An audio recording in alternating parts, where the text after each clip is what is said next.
at the end of the day, selling is transferring a feeling. If you don't have the feeling, you can't transfer it. If you don't have a good, positive feeling, dude, you're an actor. You have to sell and run your business from a place of positivity. And however you get there, God bless you.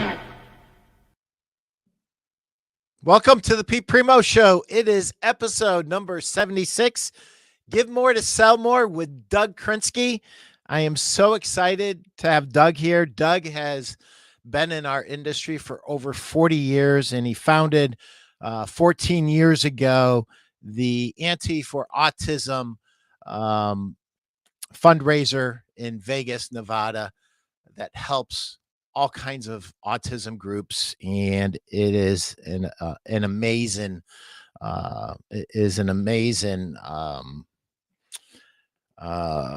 cause.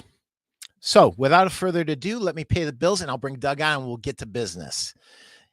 What are you waiting for? If you haven't bought this book, Sell a Million, there's over 101 different ways, chapters actually, with probably 2 to 3 different ways to help you make more profit and more sales if you're in the furniture or mattress industry. And my good friend Doug Stewart said, take the word mattress, take the word furniture out. It's a great marketing book for any business. So thank you, Doug Stewart, for those kind words. And my sponsor, I love the Mattress Industry Network group. It is a great group. 1,469 members.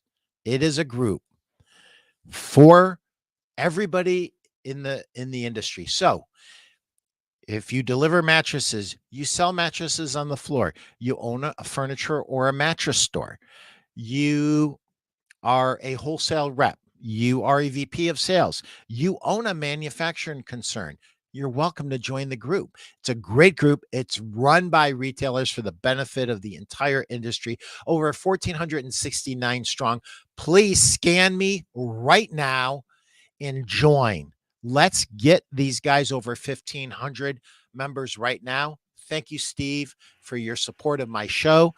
And if you want to build your business, learn how to market, learn how to merchandise, network, join this group. It is the best mattress group on Facebook. It is 100% free. Learn how to build, market, sell, and succeed in the mattress business through this group. It's 100% free. There's no reason for you not to join. Welcome to the show, Doug. Pete, it's a pleasure to be here. Thank you for having me. And Chris, thanks for technologically getting me on board. So we're all set. I am so blessed. Anybody that is thinking about doing a podcast or a live show like this, you guys got to call Chris. He probably doesn't have any availability right now, but Chris Stone is an amazing human being, a great producer, and you could not find anyone who cares more and is more competent and willing to help and do all the little extras. So there's my plug. Please give me a 10% discount, Chris. No, I'm just kidding, dude.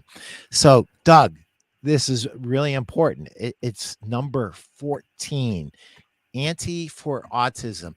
For those guys who don't know about it, give a little commercial about this charity that you've created, your inspiration for it, just in case there's somebody here that hasn't listened before. And I would bet you that there's somebody that didn't hear our show last year when we were, celebrating number 13. So the floor is yours. Well, let's start from the beginning. We have a 24-year-old twin boy who, when he was born 24 years ago, after about 18 months, my wife started to notice something different because it was pretty easy to compare him to his twin brother. So we took him to a bunch of specialists, and after about 36 months, we figured out his diagnosis was autism. So I was actually relieved. My wife was quite upset, but my vision always is to let's find the problem, let's fix it, and let's make it happen. So we set apart on a game plan for helping Michael. He couldn't speak at the time when he was about 4.5. And we both kind of looked at each other, my wife and I, and said, someday we'll have to tell him to stop talking so much.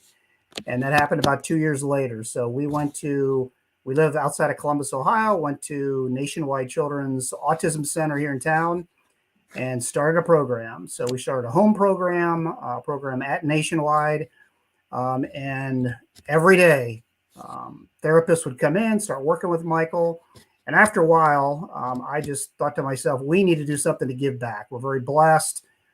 Pete, as you said, I've been in the industry for a long time. I've been very fortunate. I've made really good money, had great customers, been very supportive of the lines that I've had.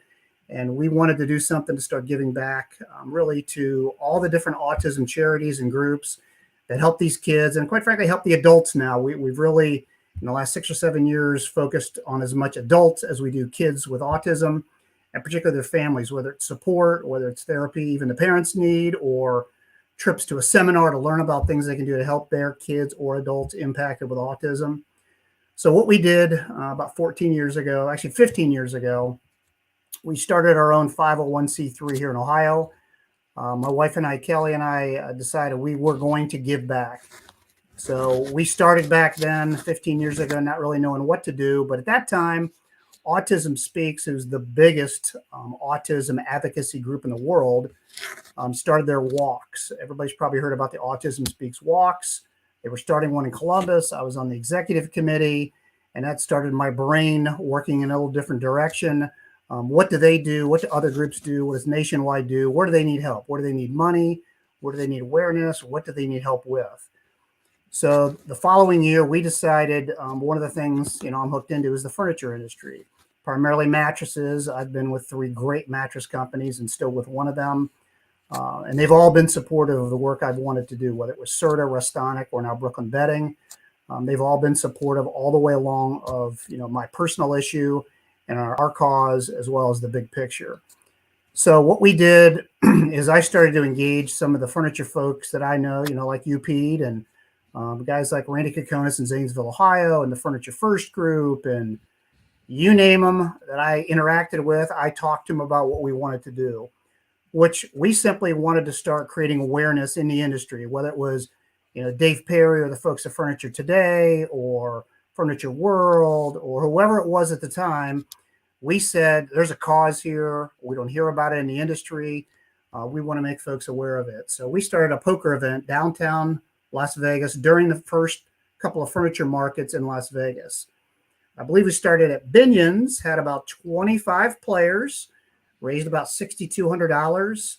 And the funny part about it is to today, we now give away more at the final table for our poker tournament than we raised that first year for our poker event. So this year, we're going to give away $10,000 on our final table. And what we've done is we'll probably end up with over 40 different sponsors for our event. Everybody from you and your wife, Pete, you and Jenny are great sponsors, and we appreciate your support. But we'll probably have about 40 sponsors of various levels. Our presenting sponsor, Liggett and Platt, at $25,000. Final table, Bedding Industries of America, who I know Stu Carlitz. He's our final table sponsor. We have Ashley Furniture. We have Brooklyn Bedding. We have Furniture First. I'll put a little plug if you can get in my shirt here and see I'm wearing a Furniture First shirt. They're another great sponsor of ours. A lot of their members are sponsors of us. Bears Furniture, Kokonis Furniture, Bobby Infinger from Infinger is a sponsor. So we gather all this money, and what we do is we have a big poker tournament. It's a Hold'em tournament in Las Vegas. This year, it's going to be July 23rd. It's going to be the Saturday night before the Las Vegas furniture market opens up. We have moved it to the summer. We get more local poker players, which is one thing we've been trying to get more of. So now we're going to kind of keep it in the summer. We have celebrities locally, whether it's Jose Canseco, Randy Couture, Jennifer Chili, big poker pros like Mike the Mouth Matazzo or Eric Seidel or Frank Cassell. I mean, all the ones that have won the stuff you've seen on TV, the World Series of Poker, the World Poker Tour, they've all won their rings, their bracelets, millions of dollars, and they all come volunteer, play in our event, and they couldn't be nicer to our players. So it's evolved from what was a very small event at Binion's to now a very, what I call, large event that we have at the South Point Casino. It's on the south end of the Las Vegas Strip. Last year we had, I think, 175 players. It is a Hold'em tournament. We play down to a final table of 9, and eventually we have a winner. So we're doing the same thing this year. We'll probably have more players because there's no COVID mask issues going on this year where there were last year. So we'll probably have over 200 players. They have a great poker room there. They have a special room for us. And what we do is we raise money and we give back all the proceeds of the event to 5 autism-related charities every year. And we'll go through in a little while who the different charities are, but they all do certain special things that we love about, what their charity is. We have a couple that we do every year and 3 we rotate in and out different charities. But that's what we've done. We started from our personal cause and turned it into an industry cause, and it's become what was a small thing into a big thing. And quite frankly, we raise as much awareness, I guess, as we do the money, because we get great press, whether it's, quite frankly, in Las Vegas on TV or in their radio broadcasts. We do a couple of radio broadcasts with local radios out there. We have a couple of TV stations that typically come and actually do evening reports while we're doing our poker tournament. So it's great press out there. We create awareness in the industry. I can't tell you how many people, when we run these events, they get back to me and say, here's my issue. I know I have a friend who has a daughter or a son that needs help, and I turn them on to people that can help if possible. So we give back, we help, we assist, we support really every facet, we think, of the autism cause. So you can see the charities. There's 5 different ones this year, which I'll go through in just a little while, but they all do great work in their own way. So I guess that's my short version, even it was a long version, but that's kind of what we're all about. So my title is Give More to Sell More. So this is true for sales pros on the retail floor. It's true for sales reps, and it's true for store owners. You have 3 cups of belief. You have to believe in your company, you have to believe in your product, and you have to believe in yourself. And the third cup of belief that I talked about is the one that I'm referring to in our title. At the end of the day, you have to be able to look in the mirror and go, I like that dude. I like that dude that's staring back at me. That's a good person. Because at some point in a sale, whether it's on the retail floor or it's wholesale, things are going to get tough. Things are going to get dicey, and you are going to have to push through something. And the only way you're going to be able to push through that something is how much do you believe in yourself? And I have to tell you something. I had been threatening for years to contribute. And finally, I decided I've got to do something. My nephew, who I love, Timmy, has autism, has had it his whole life. I've always felt drawn to it. I finally gave. And do you know what happened? It's like the Grinch's heart. It went boom, boom, boom. And I'm participating in a more meaningful way this time. And do you know what? It feels great. And from that standpoint, it's very selfish, right? Because it feels so good to give. One of the things that strikes me about the industry that I've been in for 40 years and that I love is that it's an industry full of people with big hearts. And I'm about to start crying, so I'm going to let you go on and talk about your individual charities that you contribute to. But if you want to add anything to the couple belief and believing in yourself, you go right ahead, Doug, because I've always loved to listen to whatever you've had to say. As a competitor, I have found you to be extraordinary in your insights into our industry. Well, I'll throw it right back to you. I mean, Pete, you and I have known each other for a long time, and I do have to say, my wife and I feel great when we give back. And again, that's why we started it. We knew we could we could afford anything Michael would ever need and will ever need into the future. And again, just this last year, I got an email from, it was a lead through a furniture store of somebody that was struggling and needed help. And it wasn't in the Columbus area, but I went through Autism Speaks, found out, who locally could help them.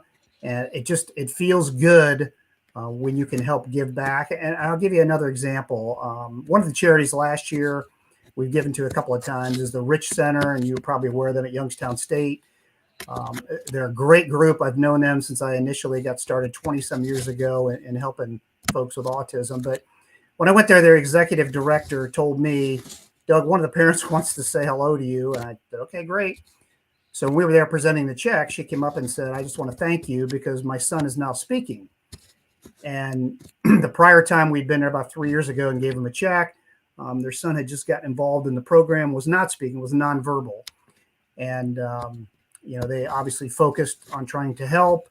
And now their son is speaking. And it just resonated with me. We had a similar situation with our son, Michael. He couldn't speak at 4. He was speaking at 12 months. He was starting to babble words. Went the other way with his autism, came back, and full circle. He's now speaking. And sometimes we have to tell him that's enough. But to hear a parent tell you that, the donations that we've given to the Rich Center have helped their son speak, I teared up as well. I mean, it's one of those things where it's just, you feel so good about giving back and helping. And it happens a lot. And it's just amazing with all the charities you think that are out there. And, and I'll name a couple of them here. The City of Hope does tremendous work. Roger Magowitz with Cecina Magowitz, pancreatic cancer. I go to that event. I mean, that's a fantastic event, does great work on research for, helping folks impacted by pancreatic cancer. But when I see the work that, we help with, I mean, we don't raise millions and millions every year. But I do have to say, I actually felt really good last year when we cumulatively over our first 13 years hit the $1 million mark. I never thought we would raise that kind of money when we first started. And here we are.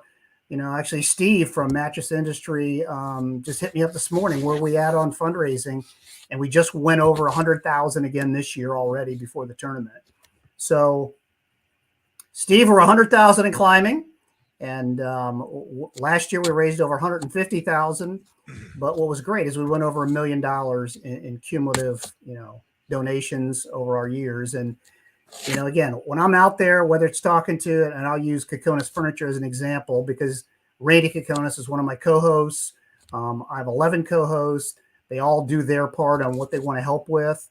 But Randy, as an example, has a grandson with autism. So I was talking to he and actually his son, Bo, about, what they do. They just had a charity autism golf outing a week ago, Monday, to help the folks in Southeast Ohio. And that gets into West Virginia a little bit. And again, they have stories. There's always parents that have stories about the money they raise and how it helps their kids or their family. And, it's just little things like they heard about a seminar that's, in Pittsburgh that they want to go to. They can't afford to drive to Pittsburgh. Well, now it's even more important with the price of gas. So if these parents need $250 to drive to Pittsburgh to hear about a seminar, and it just makes you feel good, and talking to the Kokonises, they just love being able to help. Pete, I know you love being able to help. I love being able to help. My wife loves it.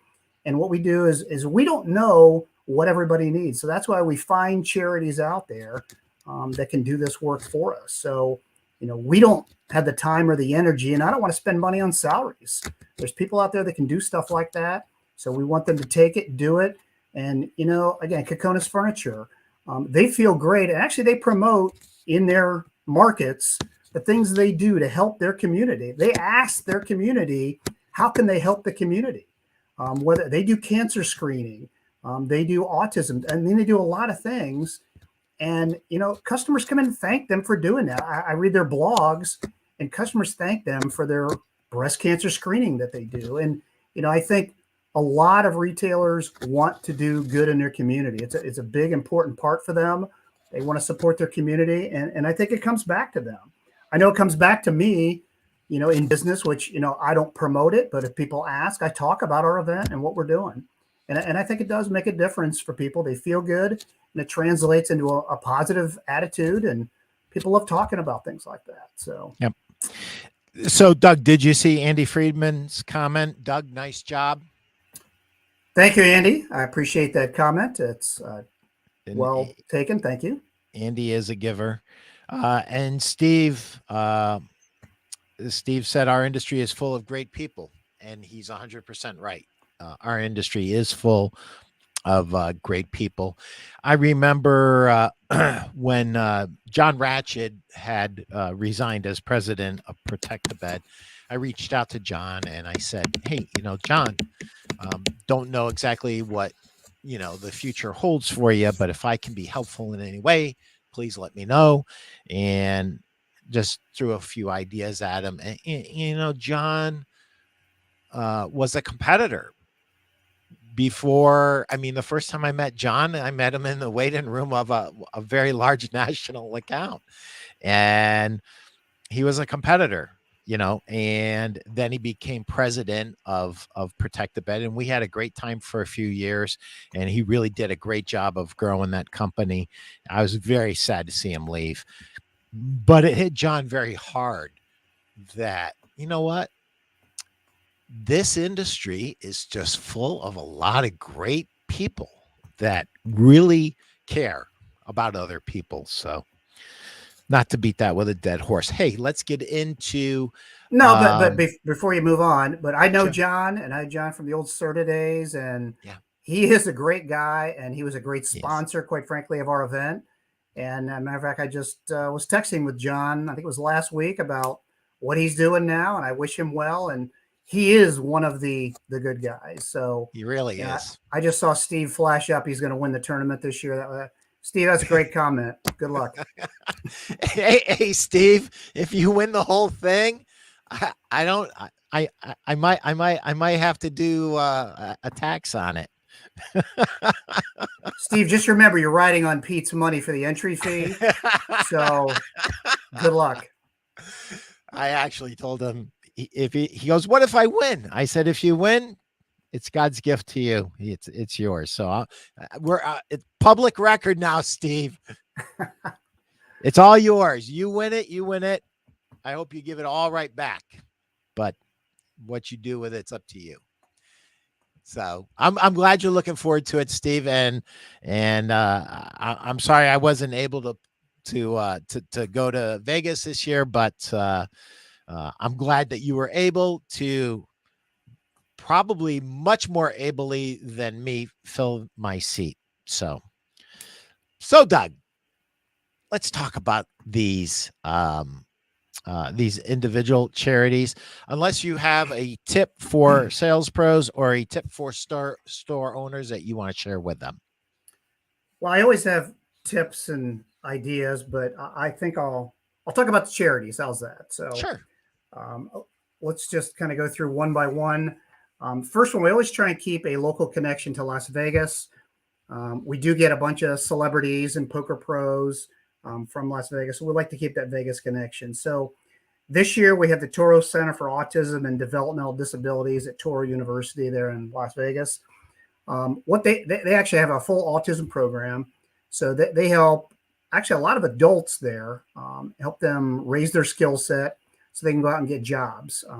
We'll probably, I'm assuming, have 4 or 5 adults there with autism again this year. We helped them probably 4 or 5 years ago also, but they have a program that we like supporting because of the work that they do. So if they can raise the skill set of a lot of these adults, then they can get jobs and they can be what I call, instead of reliant on public service, they can support public service that's going on out there. So, like my son has 2 jobs, both part-time, but instead of collecting, a lot of money from the government, he's providing money to the government to help kids and adults that need help.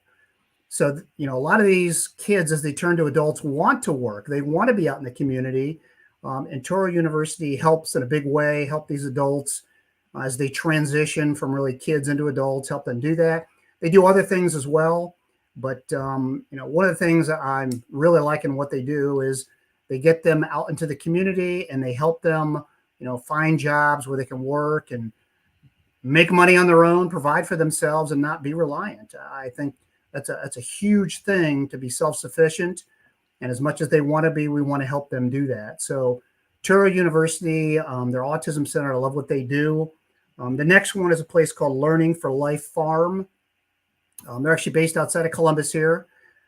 They do a lot of things, but the primary thing is they have a farm that they've set up where they grow various things, and they sell those things to restaurants, whether it's lettuce, and they help these kids, again, transitioning into adults, learn job skills.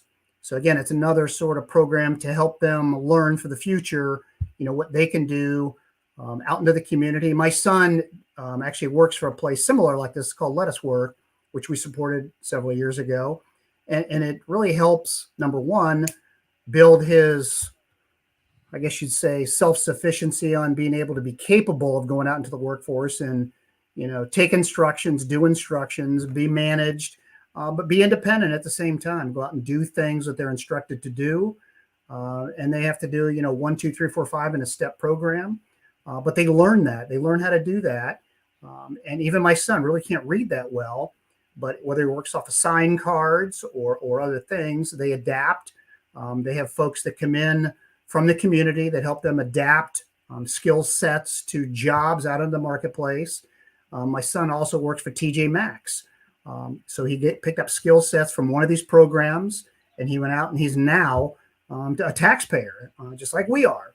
So he helps provide tax money for other folks that can go on and get these skill sets from other agencies and go out and be tax providers to folks that need these. So it's a catch-22 on what their program is, but I love what they do. So Learning for Life Farm, again, it's really transitioning kids to be adults, to get skill sets, to go out into the workplace, and it works great. The third one is Stock Hands Horses for Healing. This is a group that was set up by a Marine, actually just north of Columbus here. What they do is equine therapy. They have horses. They have a big horse farm. And what they do is they help, there's kids and adults like my son that go there. Tim, who you just saw is back there, established the program. He is a former Marine, and they do a lot of things. So they help, as it says there, they help with physical and emotional needs for their clients and partners. And one of those areas is kids with autism and adults with autism. And what they do is they help, some of the kids and adults will groom the horses, but they'll ride the horses. They learn how to, it's a real simple thing, but occupational therapy is helping with their balance riding on a horse. For some of these kids, it's incredibly difficult to get on a horse, and you'd think it'd be really simple to just walk around a barn and do that. It's not that simple for some of these kids. And we watch these kids, inside the barn when our son's there. And it's amazing. Again, some of these kids have come a long way to be able to just balance themselves on a horse. And again, this is occupational therapy. A lot of people don't even know what that is, but whether it's holding a pen to write or getting your balance to walk or take steps or ride a horse, it all helps with their core skill set in their body to balance, to be able to stand, to walk, to run. And again, little things like holding a pen, it all helps with their core learning in their body. It gets regimented, muscle memory on how to balance themselves. And Stock Hands does a great job with kids. You can, kind of hear about them on the website. We have a link right to their website, but they do great work. They're so community oriented. It's incredible what they do for the community. Tim's a great guy. Their staff, they have a ton of volunteers that don't even get paid that do this work. And we love what they do. And, Tim was telling me at a little fundraiser they were having, just for their bales of hay in 1 year, it costs over $25,000. So wow. I don't know how much we're going to raise, but just for the bales of hay to get the horses, what they need, hopefully we can go a long way, if not pay for that for 1 year. So I love what they do. They do great things, and they'll be one of our charities this year. Next one is Autism, National Autism Association of Southeast Ohio. It's a group that Kokona's Furniture folks support. And again, I've talked about them before, but what they do is they help with grants, they help with therapy, they help with transportation, really whatever a family needs in what I would call Central Ohio, Eastern Ohio, Southeast Ohio. They get into West Virginia, even into Pennsylvania, actually even a couple into Northern Ohio. if you need help in any way possible, and I would tell you that's in the country, at their golf outing, they said they actually have money where if folks need help anywhere in the country that they feel they can help with, contact them. And their contact information is on their website. But Shannon, who's their executive director, she has a son. It's Randy's grandson. They have a son that just graduated high school, like our son did several years ago. So with the right support, these kids can get the help that they need to graduate, to get skill sets, to be, providers in the community instead of relying on the community. And these are one of the groups that continues year after year after year to help these families get the help that they need to help their kids or adults succeed in life. So they do great work. The last one is Autism Speaks.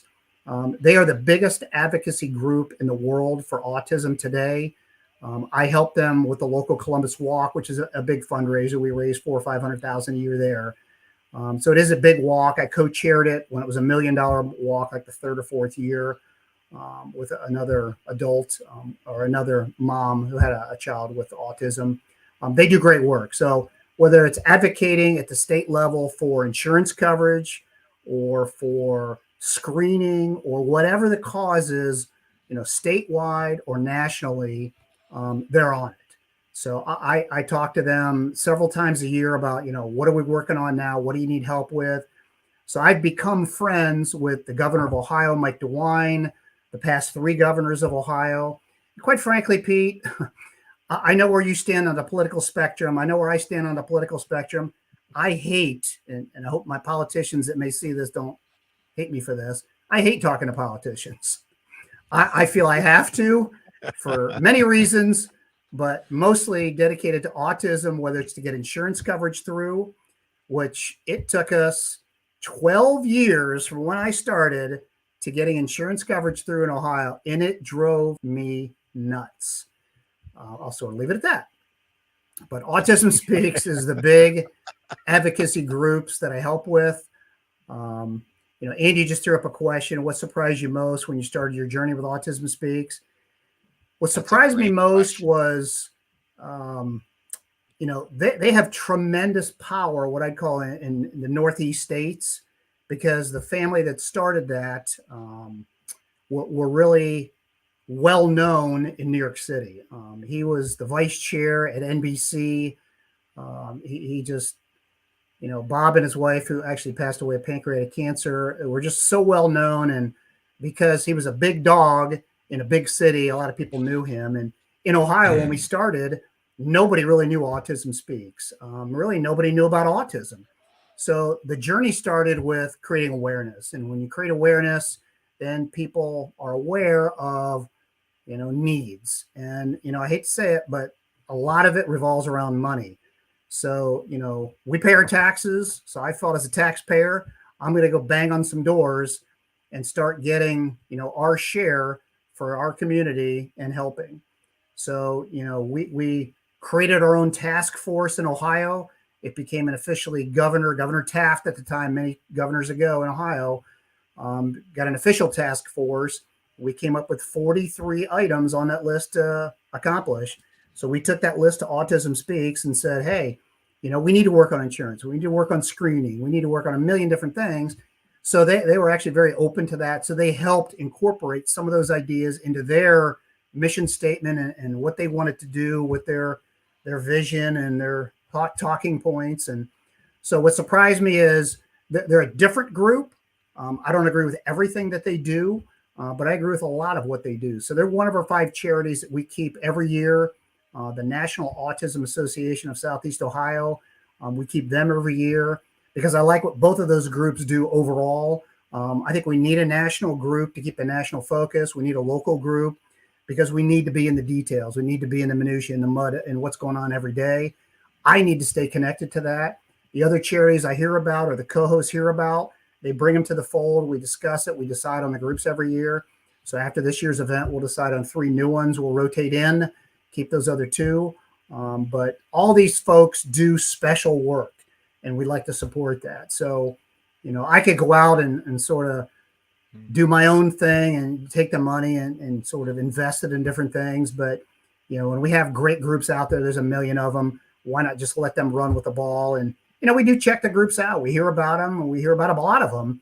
And some of them, quite frankly, I don't trust. We won't support what they're doing. And they do unethical things. They do things that are not research driven. And we don't like that. So, here's another one from Andy. Did you learn any new skills? The biggest skill I learned, to me, I hated, was patience. In working with politicians, you need patience. I have no patience. I've always worked for private companies. When we want to pull the trigger on a decision, we execute it. We don't wait around. We don't wait around from top down for somebody else to make that decision. So my new skill set is patience. I hate it with a passion, but I've learned if you want to get things done through political government entities, patience is a virtue. I have no patience, but I had to learn it. And I'm sure there's some other things that negotiating, there's two sides to the aisle. There's Democrats, there's Republicans. They both have their wish list. They both see their point of view. Having to bring them to the table together, because quite frankly, you can't get it done with one party really anywhere. So I've learned negotiating skills. We've compromised. I hate compromising. When I feel and I have the passion for what needs to be done, and I know that compromising, what we need to do is not going to get it completely finished. Like insurance coverage, we had to compromise. We had to cut it off at age 14 in Ohio. I hated that. My point was to the Governor Kasich at the time, what do we do with the 15, 16, 17-year-olds that still need support? And he said, we're going to need to keep working on it.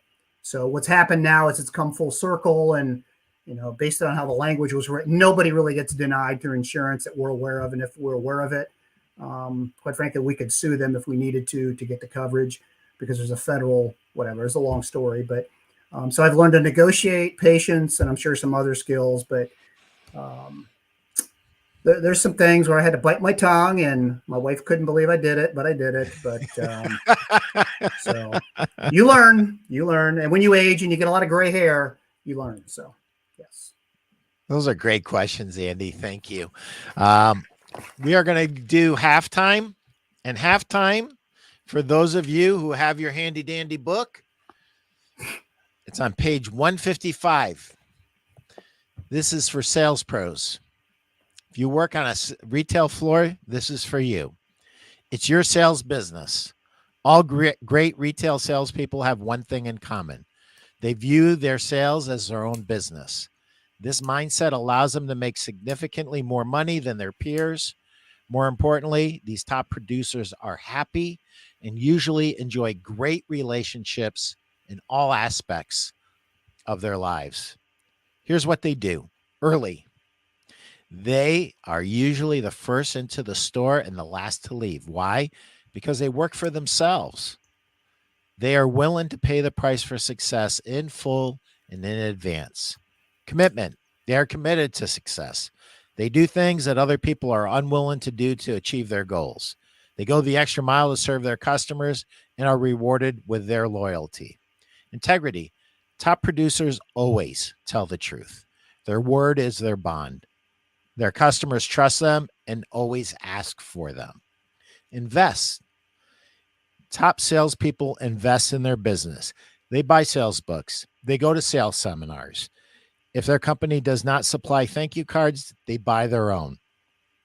They are constantly looking for an edge to serve their customers better. They invest 3% of their earnings back into their sales business. Educate. They constantly want to learn. One of the most interesting observations I've made in the past 29 years when I wrote this book, which is now at 40 years, is that top salespeople study other salespeople and try to learn from them as well as from their reps. They use their downtime productively to improve their selling skills. Create. Top salespeople create their own traffic.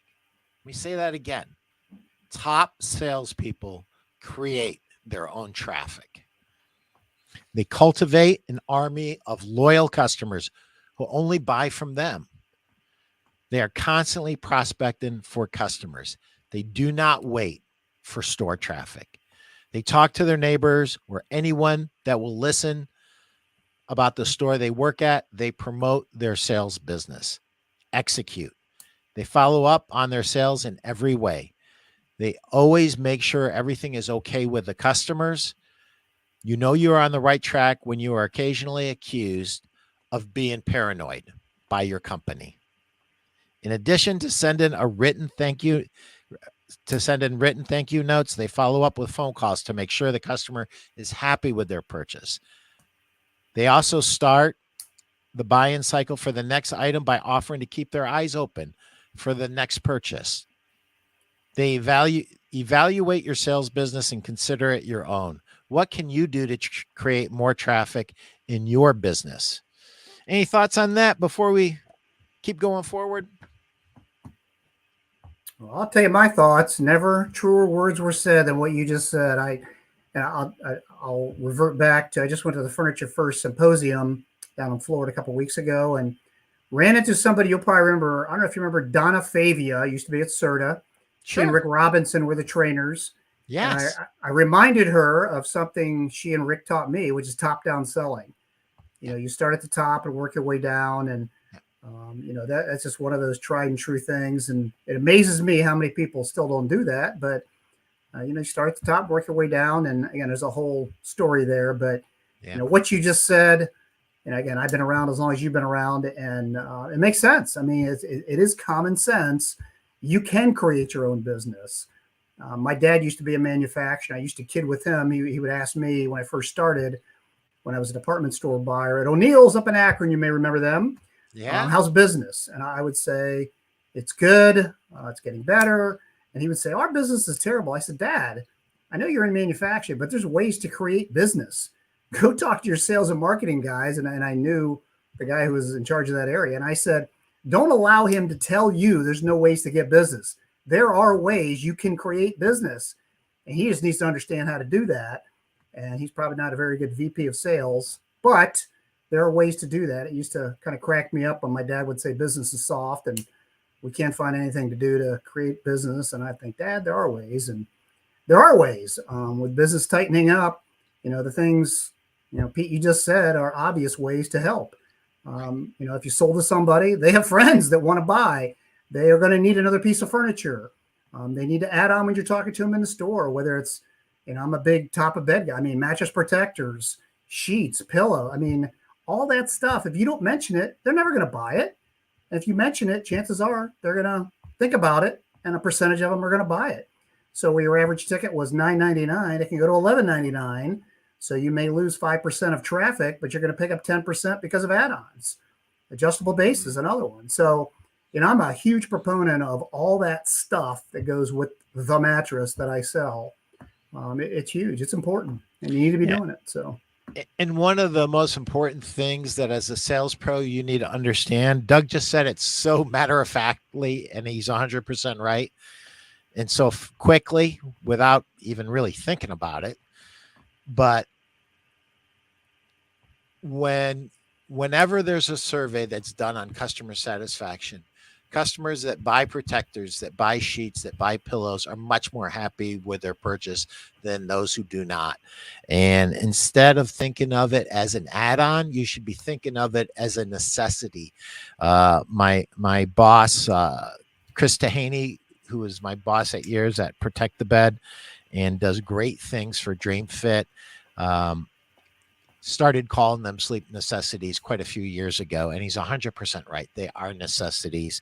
And when we start to approach that category that way, I'll never forget this as long as I live. Fabric protection was a big thing on sofas at the store that I worked at, Kronheim's Furniture in Cleveland, Ohio. And I worked with a guy, his name was Hal Krasson, and he hadn't missed in 2 years. And he missed, and I saw him miss, and he didn't do anything wrong. As a matter of fact, he was a bulldog. He really tried to get it first with finesse, then just like he was as aggressive as a human being could be. He did everything that he could do to help this customer, and the customer refused to help. And it was a nice sale, but it was an incomplete sale in his mind. And so I noticed the customer leave. I watched Hal, and Hal actually had a tear in his eye.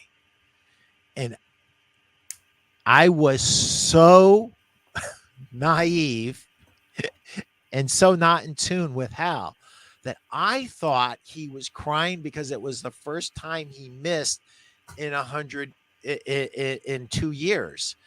And that wasn't it. That was not.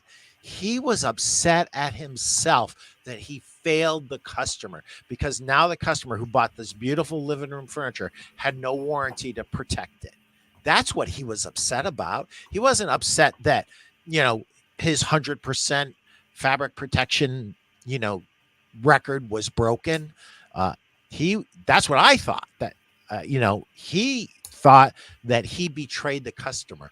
And when we start to think about it that way and think that we're letting the customer down, because you are, that's where the real fruit is at the end of the day. And if you, as a retail sales pro, have that in mind as your mindset, you're going to be much more successful. Instead of doing it for your reasons, do it for their reasons. Protect the customer's investment. Whether they spent $500 on a mattress or they spent $2,000 or $3,000 on a mattress, rest assured, it's a lot of money to them. They probably haven't bought in 10 or 15 years, and we'd love them to buy every 8 to 10 years, but they probably haven't bought in 10 to 15 years. And it's a big investment, and they need to protect their investment. So I'm sorry, you got me sidetracked. Let's finish up and talk about your charities and some of the personalities. I am amazed, years ago, for years and years, and I still am, I'm a big Brian Tracy fan. Love Brian Tracy. Just think the world of him. And I've read everything that this guy has ever put out. I've listened to every program he's ever put out. And one of the things that he said that I didn't get when I heard it was the very best people, quality people in your community, you won't find them at a fancy restaurant. You won't find them on the best golf course. You're going to find them doing charity work. And truer words have never been spoken. The very best quality people are involved in charity. And to me, that's a surprise that we all find out as we get more involved with charities. Yeah, and I'll throw a couple examples. Roger Magowitz, another guy in our industry, I know a lot of people know him. Roger donates to our event, and obviously I donate to his event. But Roger started, his mother passed away of pancreatic cancer, Sina Magowitz, and he started a big foundation. But Roger's out there helping me with my event and helping me promote it. And, I just can't thank a guy like Roger Magowitz enough for what he does, and he is a very down to earth guy. I'll throw another guy out there, Carl Glassman. He just retired at Liggett and Platt. The first time he came to our event, at the time I think it was a $4 billion company, he came to our event in jeans and a golf shirt, and I just thought to myself, I didn't even know who Carl was. And he just showed up at the Restonic Space, gave me a personal donation, and said, I'm going to help. And ever since then, he's been helping. And when he comes to my event in jeans and a golf shirt, I think to myself, wow, he's one of those guys, very humble. And actually this year, before he left, he committed to another $25,000, and they've since sort of passed the torch to the next folks, Mitch and Tyson there. They're going to continue to support us. But his wife just sent me a check for $5,000 to be a sponsor again. And so even though he's really still on the board at Liggett and Platt, he's not, running the company like he was before. But yet Carl and Kathy Glassman want to give back. And, I don't know how much money they made or make or whatever they do, but they make a lot. I know that running Liggett and Platt, I know everybody knows Liggett in the industry. But for them to give back personally as well as a company, to me, speaks volume. And they're the most humble people in the world. I've met Kathy. I know Carl a little bit. And they're just casual, down to earth, blue collar kind of people. And again, he's one of those guys like you and I that have worked our way up. He started in the mattress business, and his family started that way. And he worked all the way up through Liggett, and became president and CEO, and now has retired in, I think, his late 50s. He's now retired. He's going to stay active on the board, but he's, to me, he's as blue collar as it gets. You and I both know Stu Carlitz. Stuart is another one of those guys, one of the most humble guys I know, but one of the most powerful guys in the industry. He has 1 million brands, he has a big company. But when you talk to Stu, I just talked to Stu last week, and they're going to be the final table sponsor now. He's just one of those great guys that just gives back. He has personal interest in this cause. He said his sons are going to be with him this year at the event. I know he wants to speak to the audience this year, but he's very down to earth. I see him in his space and go say hello to him and thank him. And he's just another one of those guys that, you see him at the local casual restaurant versus a big steakhouse. He may do that for business, and I may do that for business, but my wife will tell you that's not what I do every day. I just, anybody knows Mackenzie River, we go to Mackenzie River and have a couple beers, and it's all good. That's funny because I was, years ago, I was traveling, and one of my dealers said to me, "So, are you eating out at Mitchell's or Eddie Merlot's tonight?" And I said, "Sherry," I said, "I have to tell you something. When we entertain our dealers, we eat at fancy restaurants. But when I'm by myself, I stay in cheap hotels, and I do not spend money on food. I'm out 3 or 4 nights a week, my contest is how can I spend the least amount of money on food, and so back then, you could buy Taco Bell lunch for $2, and I said, that's what I'm doing. I'm doing Taco Bell for lunch, Sherry. And she just giggled and laughed. She goes, I didn't know that. I really thought that, like you ate at those places all the time. I said, no, absolutely not. The only time I eat at those places is when I'm with you guys. So when can we go out next?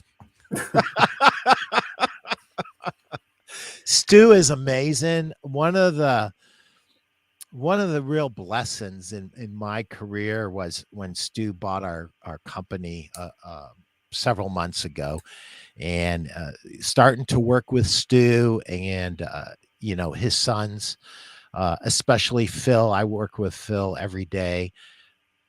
You know what? Great guys, great people, really more down to earth than you could ever imagine in your wildest dreams. So you go, here's somebody that if you take the volume of all of these brands that he controls and influences, and you added it up, I think he'd be like in the top three or four of all mattress manufacturers, and nobody knows it. The guys in the industry really do know it, but he's as down to earth as it gets. And yes, he does have a personal interest as we do. And, sometimes life gives you lemons, and it's up to us to make the lemonades. And, that's kind of trite and easy to say. It's not so easy to say when you're holding the baby in your hand and the baby has a problem and you don't know exactly what the problem is. And,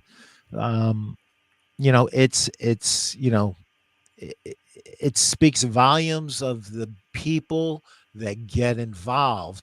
And one of the reasons I wanted to do this show was not only to help your event specifically, which I do want to do, but I want everybody out there who's been thinking about, like me for many years, I'm going to get involved. Dude, do that. Take the step. Take that step. Get involved in a local charity. Get involved and anything that's tugging at your heart. And I'm going to tell you this, the rewards on the other side will absolutely blow your mind. It is, I can't put it into words. I can't quantify it. I can just tell you that you will be better at everything that you do when you give more. And that includes selling more and selling better. What say you? Yeah, I mean, I couldn't agree more, Pete. And just that example at the Rich Center when that mom came up to me and said my son's speaking, and I used to be one of those big tough guys that wouldn't cry or wouldn't whatever. And I've seen the Notebook and I've cried, and I've talked to parents and I've cried, and it tugs at your heart, as you said before. It really does. And I'm just going to run through real quick some of my sponsors and Sure. all these guys, and I'll start at the top with Liggett and Platt, then Bedding Industries of America with Stu. Ashley Furniture is another one. I've talked to Todd Wanek a little bit at our events. He comes occasionally, and he loves what we do. I mean, every year I get that one email from him. Doug, you're really taking this cause on, and we love what you're doing. And I love seeing that from Todd because he's a giver too. I know they're a big company, as big as it gets, like Liggett. But when you see, the president of Ashley Furniture, touting what you're doing to his people, because a lot of Ashley people support us, that's fantastic. And I appreciate that. Furniture First, another one up there, Brooklyn Bedding, another one. I work for Brooklyn Bedding. John, when I first started working for him about 5.5, 6 years ago, I told him about my event. He was very supportive of the event. And now he's a $10,000 sponsor. Wow. Again, I can't thank John enough for what he's doing. Tim and our group with John, they do a fantastic job at what we do. Carpenter, Mike McQuiston has gone over there from Symbol.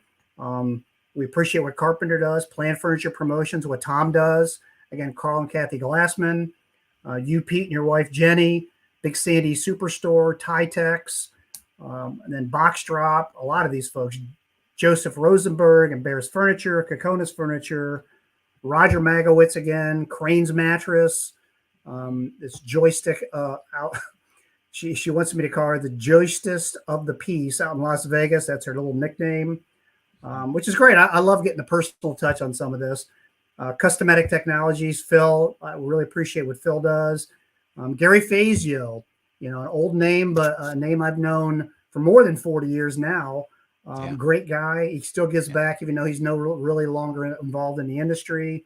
Colonial, David Dye, Performance First Group. Furniture First has a bunch of performance groups. One of them at their symposium gave us money. Nebraska Game Calls, just a local guy I know here that does game calls for folks. He actually works at Mossy Oak, and he does this on the side, and he just auctioned off a couple of calls and raised like $800 for us. So all these folks, every one of them to a T, as far as I know, are the most humblest people in the world, from Ray Crane to, Randy Kokonas to you, Pete, to Carl at the top. And you know what? I think it does come back to you when you hear stories of how it helps people. I think you feel great and feel gratified about that. And, like Sam Walnut, Walton had a real nice little small home and a pickup truck that he drove for 20 some years. A lot of these folks, it's not about their stuff that they have or how much money they have in the bank. It's about helping others. And that's what we do.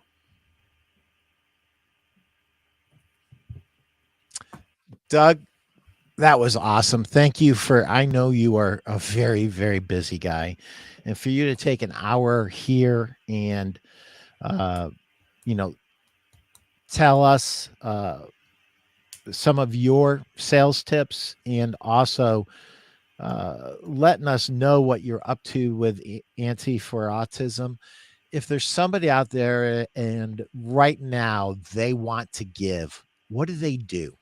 What's the next step? The simplest thing for us is go to our website, which Chris has up there, antiforautism.com. You can also email me at antiforautism@aol.com.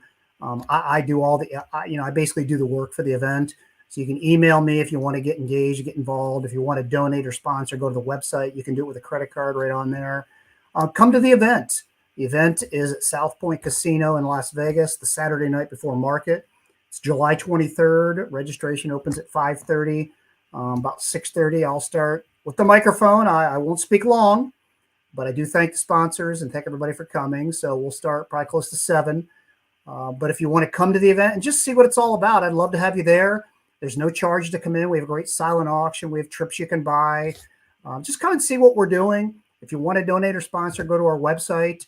But I truly agree with Pete. I mean, whether it's autism or pancreatic cancer or whatever your cause is, whatever you want to tie into, go out and give back, help your community in whatever phase you want to. I was at church yesterday with my wife, and he was talking about, giving back to the church and all that. And I think there's people that are drawn to church things. There's people that are drawn to charity things like autism, and everybody's motivated in different ways. And I think that's great. Everybody gives back in whatever way they feel comfortable. And, we do our thing at church, and we do our thing for autism, and that's all good. And Pete, I know you're heavily engaged in things, and everybody has to find where they're comfortable. And, for us, this is our event. If you want to help us with our event, we'd love to have you on board.